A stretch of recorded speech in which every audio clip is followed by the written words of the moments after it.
Okay. Start. Yeah. Okay. Hey guys, I'm Taylor. My name's Emma. And today we're going to be discussing some fears or common fears that we all have about the future, and then even transitioning after college and some plans after that. So before we start today, we want to just set some ground rules for the group.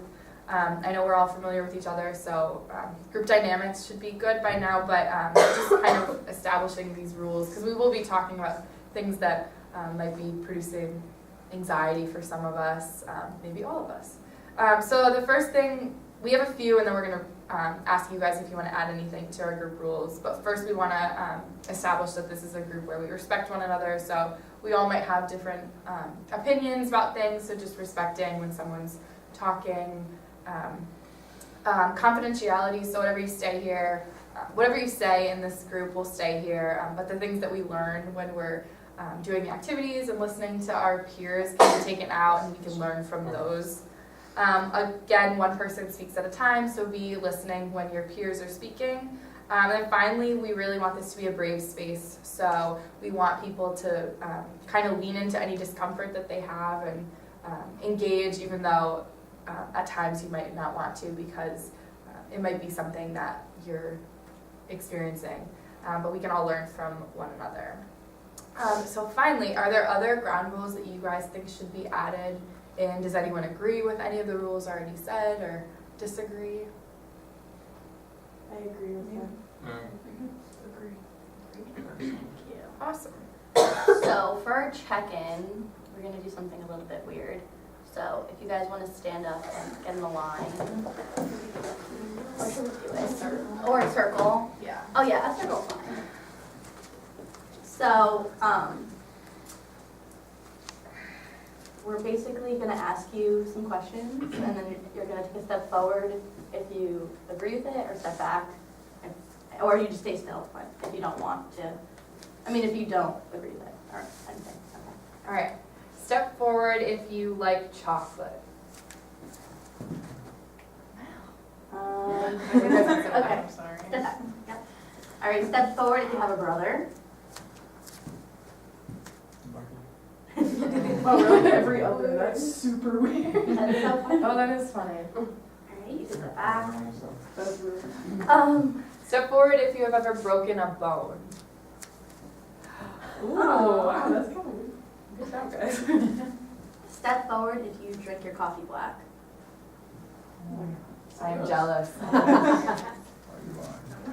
Step forward if you have been to more than one concert.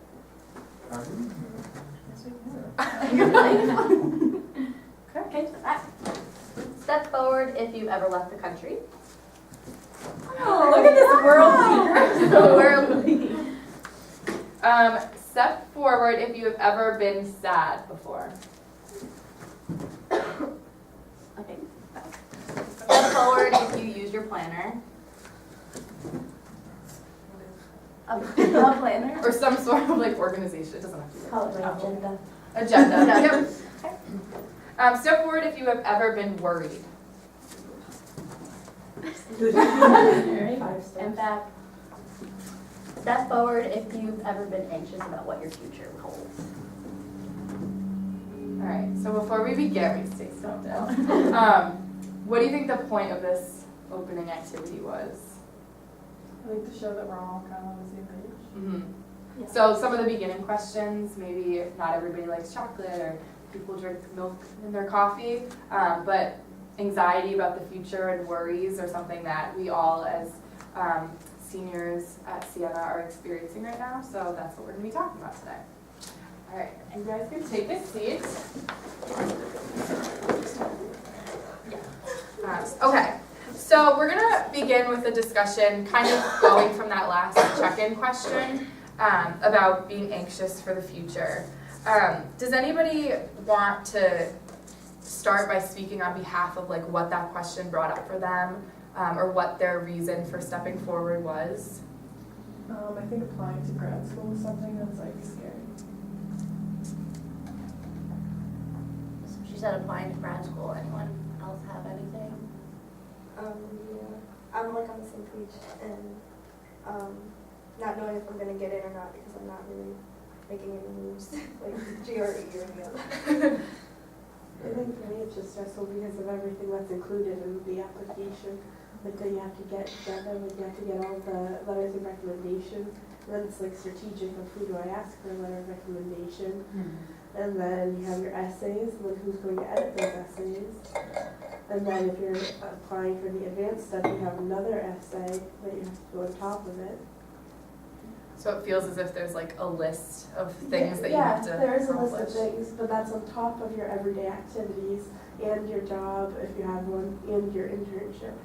So like trying to fit time to do that is difficult.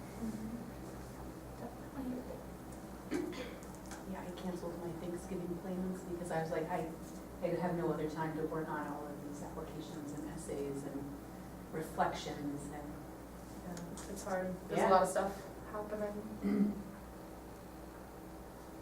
Yeah, I'm anxious to see like what I do because I want to take a break after college for a bit.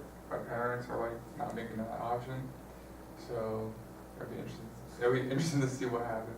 Wait, so your parents want you to go straight? Either work straight after school, like after I'm done with Sienna, or like go back to school. But I just want to like not do anything for like whatever, like a couple months or something. But I don't know. So not even like a full year? Mm-hmm.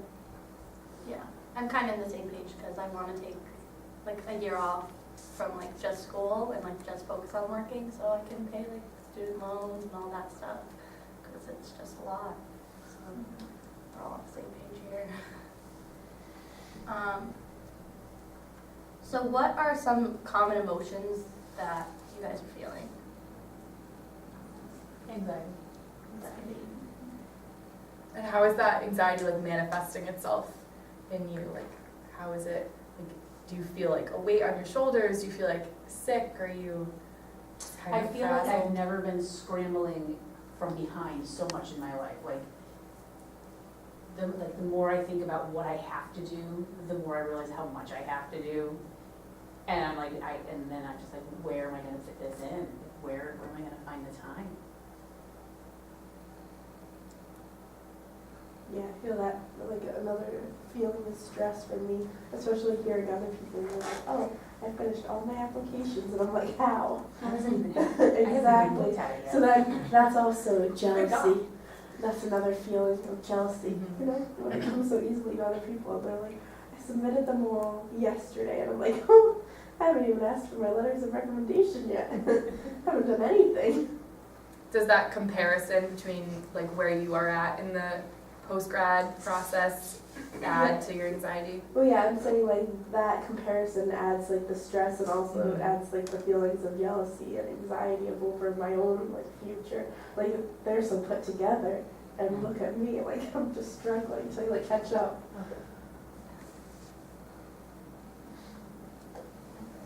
I feel out of place. It's not really an emotion, but that's the best way I can describe it. Because, like, I want to go to grad school, but I just know that my motivation and everything is not there. So I need to take a break. And I just feel weird because, like, everyone else is like, yeah, grad school. And I want to be like that, but I just can't. And that makes me feel weird.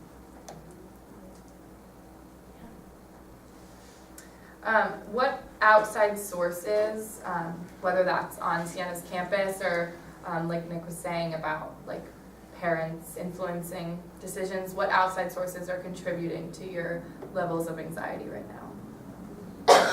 Definitely my parents. I think originally I always wanted to take a break, and they're kind of like, no, that's not an option.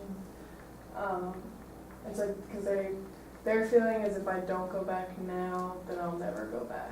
Which I don't really feel like that's true, but, because like I took a break from Sienna and then I came back, so like why couldn't I do that in grad school? Yeah, same thing for me. I don't think my parents really know that I don't want to go to grad school right after Sienna, and they think the same thing, like, if I don't do it now, I'm never going to want to go back, and I disagree with that. I'm in the same boat too. Ironically, this happened with my sister, so she graduated, took a year out, then went back to grad school. And like that whole year, my parents were like saying like, what grad school are you gonna apply to? Like, do you know what you're doing this time, that, whatever, pressuring her, kind of. And then like now she's in grad school, they're worried that they pressure her to go to grad school and that she doesn't like, I mean, not that she doesn't like grad school, you know what I mean? Like it's very hard and stuff. So she's having a tough time, so they're scared that they're like put her in that predicament. Like what if she just didn't want to go to grad school? Yeah, for me, my mom was a social worker. She got her BSW, and she's always said the one thing that she's regretted is not getting her MSW. And like now she's not practicing social work after she had kids, but like that's one thing that like she always told me to. She was like, if I could redo it, I would definitely get my MSW because there's so many more like opportunities. So I think that's like what I have like internalized of like, oh, I really have to get my MSW, like make my mom happy and also to get those opportunities. So what I think we hear you guys saying is that a lot of you guys are feeling some pressure from parents, from family members. Would you say that that's kind of a general consensus? So I know everyone's stressed all the time, but what do you guys do to alleviate your stress? Try to go to the gym. We know it's hard to even get there. Sorry, try to like at least block out an hour or two, like on a given day and just relax. I usually just lay down when I come back from my class or like internship or work. Just lay down for a bit and then I just want to breathe, like practice breathing. Sometimes I find myself not breathing. I have to like take a nice deep breath and then like really say, okay, I've had my break and really get back.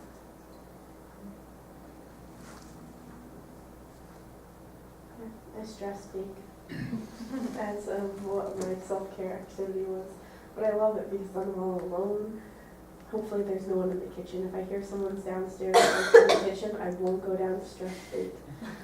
It corrupts my mojo. So then I just bake all my worries away. And it's great. And then after I have this like nice product and I'm like, oh, now I can share it with people. And I'm not as stressed. And then I can go back and like rejuvenate it to finish my paper. And then I'll be stressed the next day, but it's fine. Are there things that you guys have found that don't work in terms of alleviating your stress about the future? Are there things that you've tried that have backfired? Probably talking to my parents about it. I think they definitely stress me out like 10 times more. So they're not people that I would go to. For me, probably like when people say like just don't do anything, just like relax, because when you're not doing anything, and you're like, damn, like once I stop not doing anything, I have to do what I was supposed to do, so I might as well just like do it. Yeah, like ignoring it. I cannot. Like, one time I like tried to hang out with a friend because I was like, I just need a break from this. So I was like hanging out with this friend, and the whole time I was with her, all I could think of was the assignment that I had to do. So I was like, oh, yeah. So ignoring what you have to do was not helpful. Thought it would be a good distraction, but. So everyone's talking about what's scaring them most about it, but like what are you excited for your future?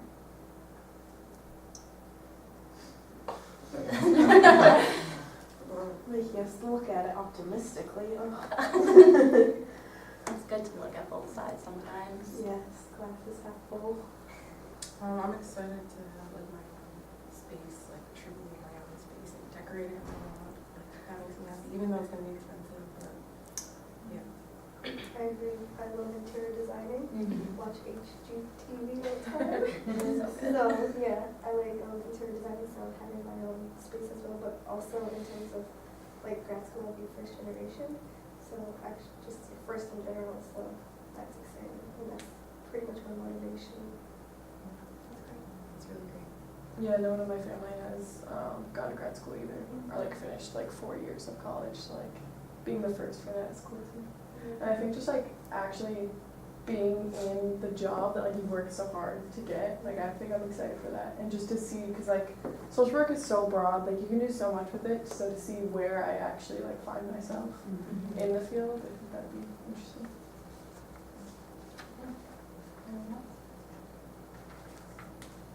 All right. So, have you guys heard of like goal setting before? Everybody's sets goals for themselves, usually like New Year's Eve, people set goals before a new semester. But we're gonna watch a TED Talk by Tim Ferriss, who is a public speaker and an author about fear setting. He's gonna explain it a little bit more, and we're gonna do an activity after the video. But pay attention to how he kind of coined this term and this activity of fear setting and how it affected his ability to kind of analyze his fears for the future.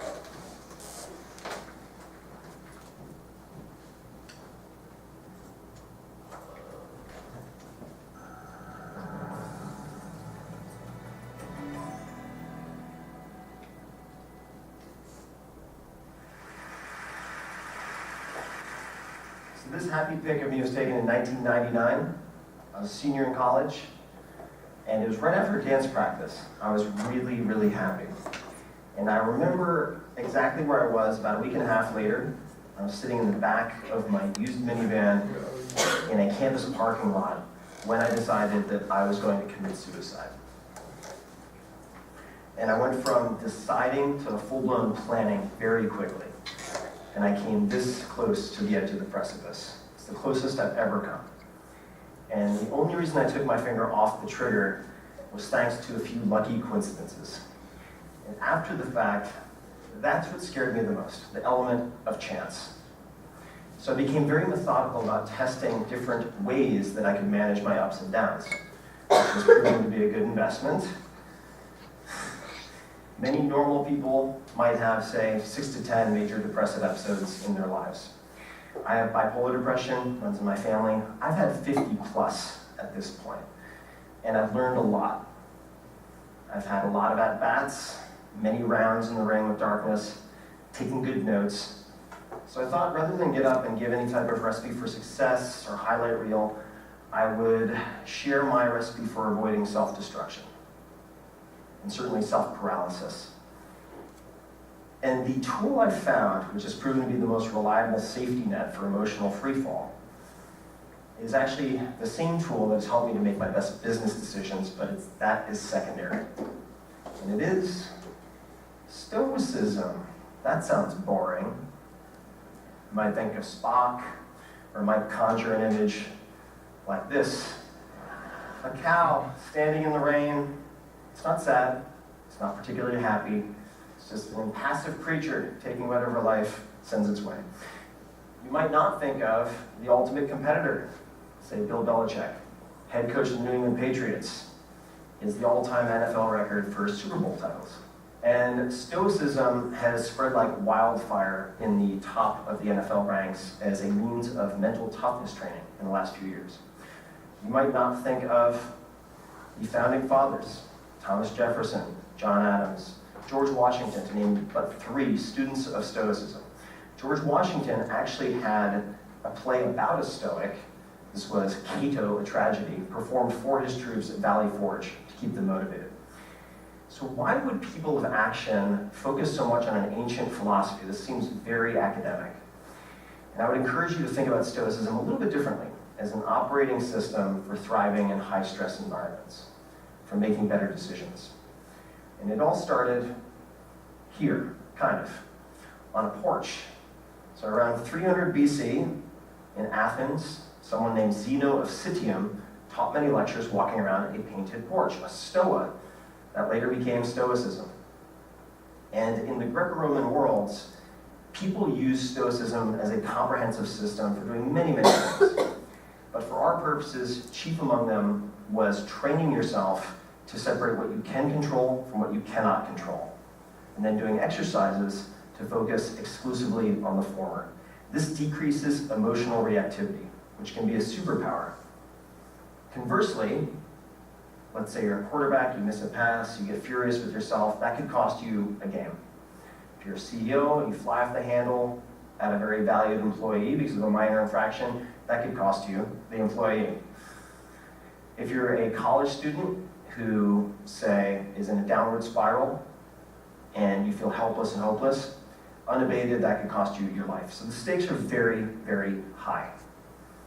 And there are many tools in the toolkit to get you there. I'm going to focus on one that completely changed my life in 2004.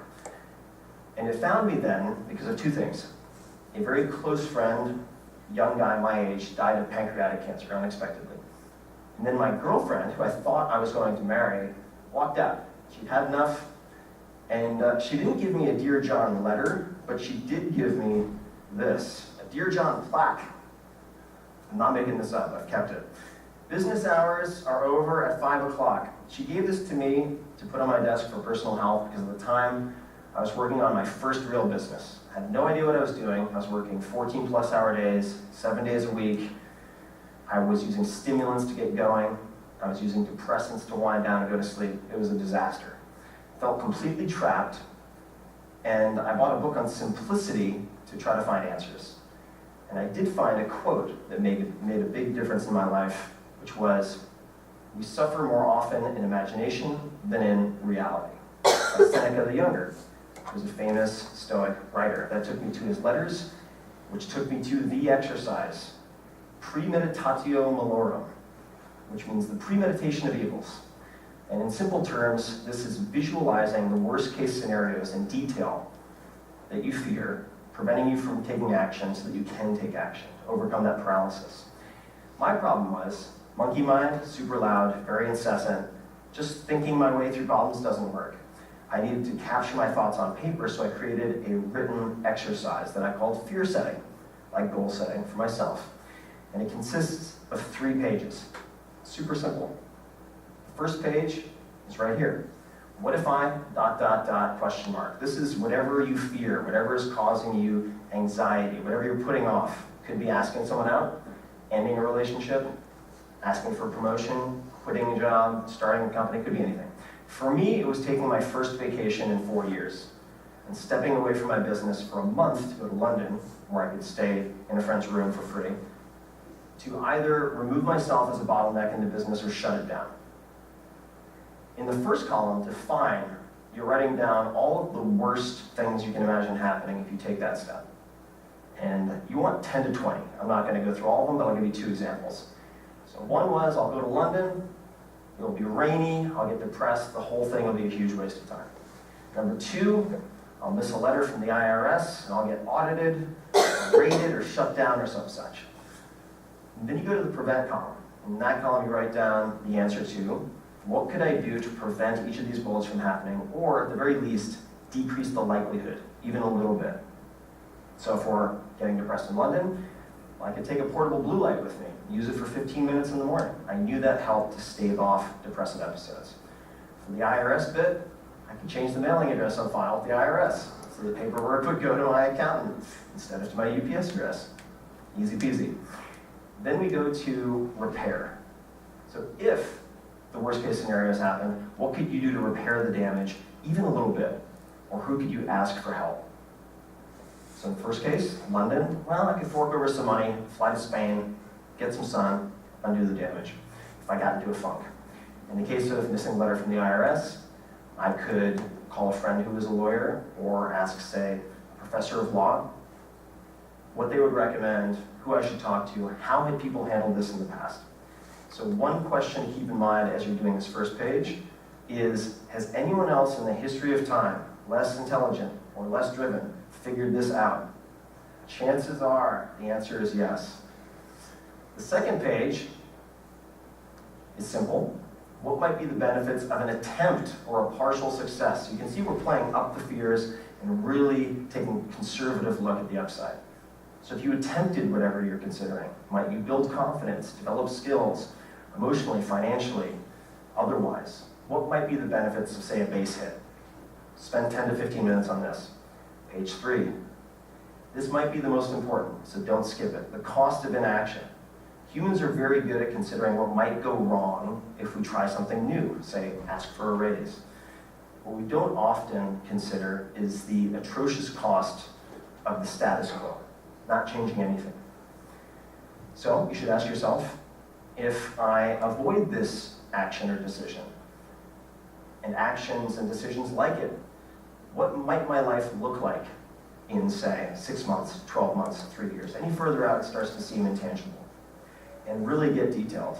Again, emotionally, financially, physically, whatever. And when I did this, it painted a terrifying picture.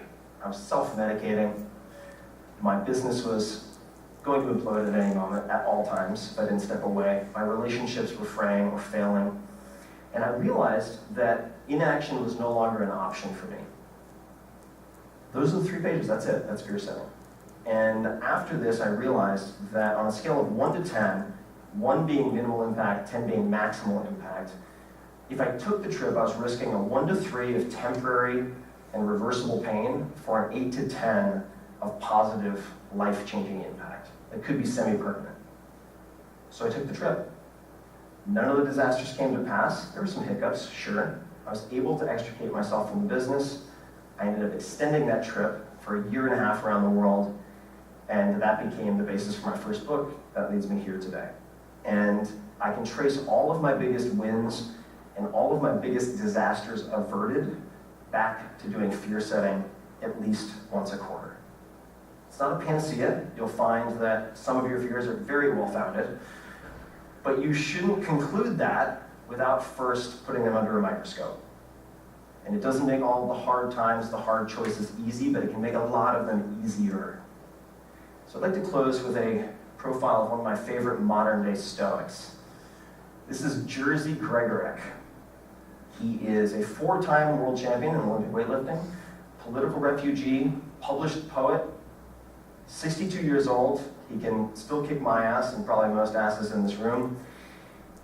He's an impressive guy. I spent a lot of time on his stoa, his porch, asking life and training advice.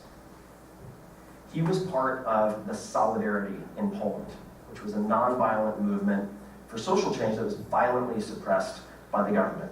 He lost his career as a firefighter. Then his mentor, a priest, was kidnapped, tortured, killed, and thrown into a river. He was then threatened. He and his wife had to flee Poland, bounce from country to country until they landed in the US with next to nothing, sleeping on floors.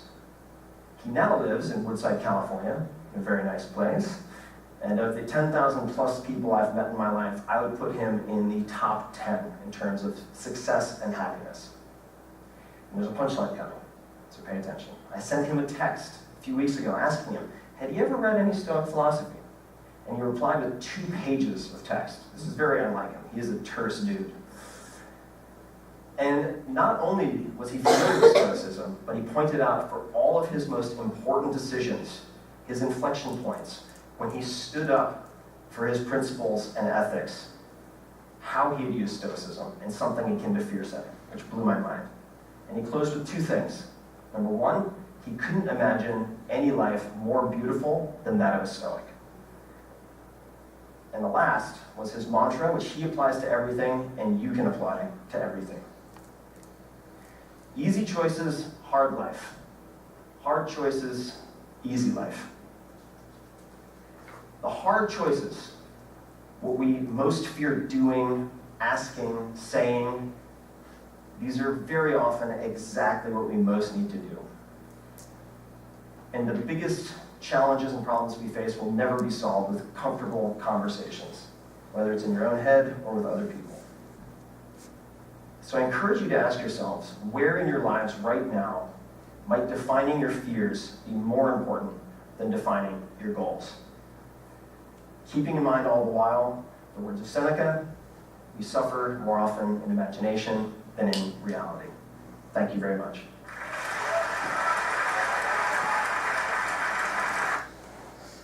So what do you guys think? That's good. Okay, so we're gonna actually do the worksheet that he was talking about. We're gonna do the first page, so I know there were 3 pages for the fear setting. But I think this is a good way for us to be able to kind of visualize our fears. So the fear of the future is gonna be the fear that we all use, but tailor that to like what specific like things about your future are worrying you. So in that first column, we're defining specifics about that fear. In the second column, prevent, we're talking about ways in which you can prevent or decrease the likelihood of each of those bullet points that you listed. And then in the third column, repair, so this is if this specific worst case scenario that you listed in the define column happens, how can you repair some of the damage, who can you turn to, who are your support systems, So take some time to fill that out now, and if you have questions, let us know.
Do you guys want quiet music on?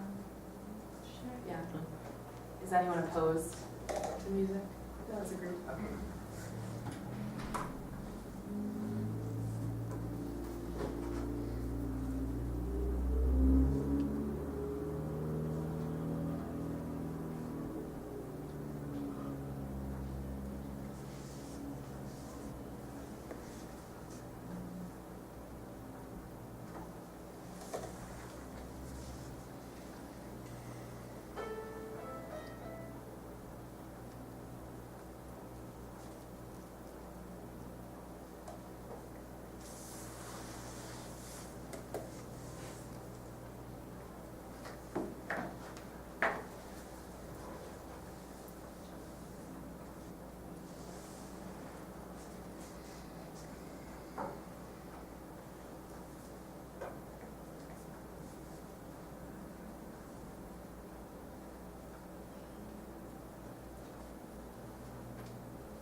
Take about 2 more minutes. Obviously, we won't fill up the whole chart.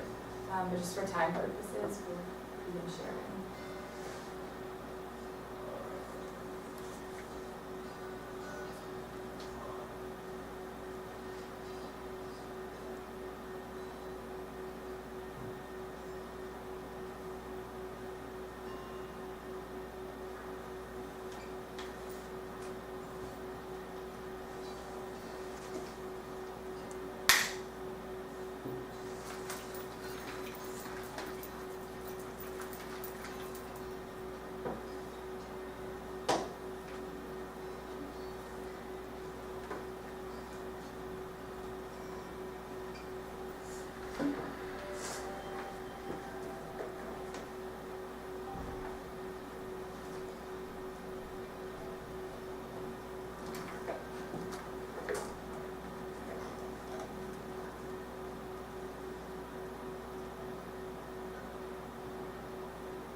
So whenever you guys are done writing, you can just move back in the circle.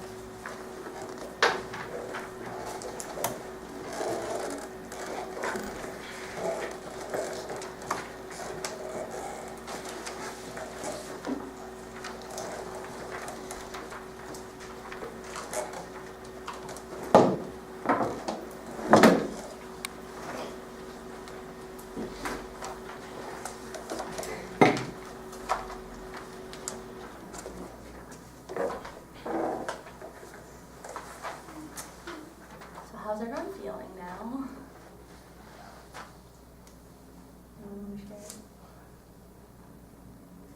I feel like it was so easy for me to write in the first column, but then when I got to these two, I'm just like, I don't know.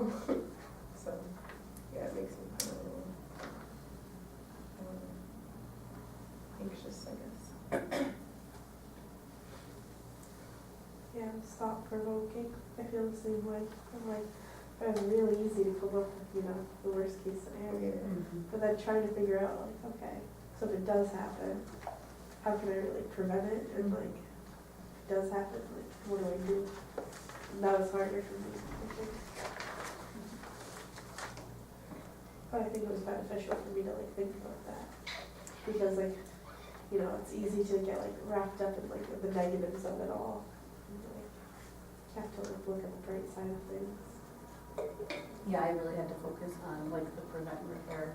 So you guys, I wrote down the define and I was like, all right. So I suck right now. And then I really had to change the way I was thinking on things and focusing on things. Yeah, I think it really puts it into perspective and like makes it not as scary. When you're like, oh, okay, like I focused on like grad school, like applying to grad school, like, okay, well if I don't get in, I guess I just get a job, like, and then maybe I reapply in a couple of years, or like reapply next year, like stuff like that. Like then you're like, wow, it's really not that bad. It's a good way to look at it. Yeah. Has anyone ever done a visualization activity like this before? I know Tanya has, because this is something we do in Bonner a lot, but has anybody else ever? No.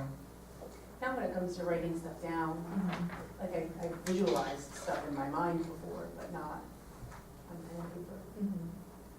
Did you guys think that this is something that you could see yourself like incorporating into your own tool belt for stress management, or is this something that for you personally? I don't know if I would like totally write it all out, but I think I could see my fear and then be like, okay, like worst case scenario, this would happen, and then what? But I couldn't see myself like making a whole chart. See, I could see myself making the chart, I just have to be in the right frame of mind for it. Like I wouldn't be able to do it when I was like in that frenzy of, oh my God, I can't get enough done, and then if I sit down to do this, I'll be like, what am I doing? I should be doing other stuff. Like, it would need to be, like, for me, it would need to be a different atmosphere. I agree with that. I definitely don't think if I tried to do it in the wrong frame of mind, I don't think it would be beneficial. Like, I think it could also make me more stressed if I'm like putting off something that's causing that fear to make this list. I'm like dwelling on all like the negatives. Like, even though we talk about like the positives and like the repair and like reverse, like I think that in the moment, if I'm really caught up like emotionally in like my fear, writing, like defining all of my fears exactly, I feel like that would personally make it worse for me. I know for me, I started incorporating this into like I try to do it whenever there's a big stressor in my life, and that define column, which a lot of you guys have said, is definitely anxiety inducing. It's getting to those other two columns that is like the healthy part of the exercise. So you do have to like think about every aspect of that fear to then be able to visualize how you would be prepared to overcome it, worst case scenario. I know this is a little scary, but does anyone want to share anything they wrote down?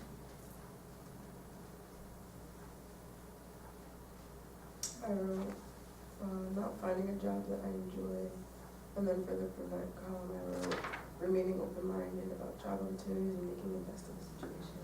But I didn't get to the repair. It's really nice. How do you think you would repair, if you don't mind me asking, like if you didn't get a job that you were initially wanting? Well, I think I would go to my mom and like ask her what I can do, I guess. And if she kind of like gave me her blessing to like search for a new job or whatever advice she had, I think I would just use my mom as like a resource for me. No. No, I was just scratching my head. I'll go though. Don't worry. I said, because of like grad school, I said money was an issue. Like, so to prevent like worries about money, like, because I know grad school's a lot, seek different types of scholarships. Also apply to schools that are closer to where I live back home, so then technically I could like commute. And then also to like prepare if money does turn out to be an issue and I don't get those scholarships, I can continue what I'm doing now, like going to work and also going to school.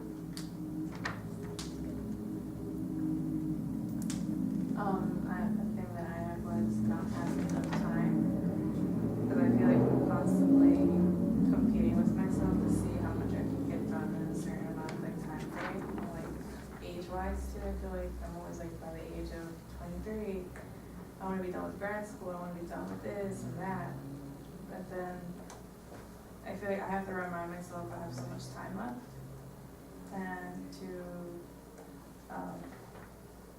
I guess to prevent that is just saying everything comes at its time. I guess to repair it that like it's okay if I don't complete something, because I feel like there's always something more for me to do. Really good. Way to look at everything. Anything else? So to close, we're gonna do an activity really quick. It's called trigger points.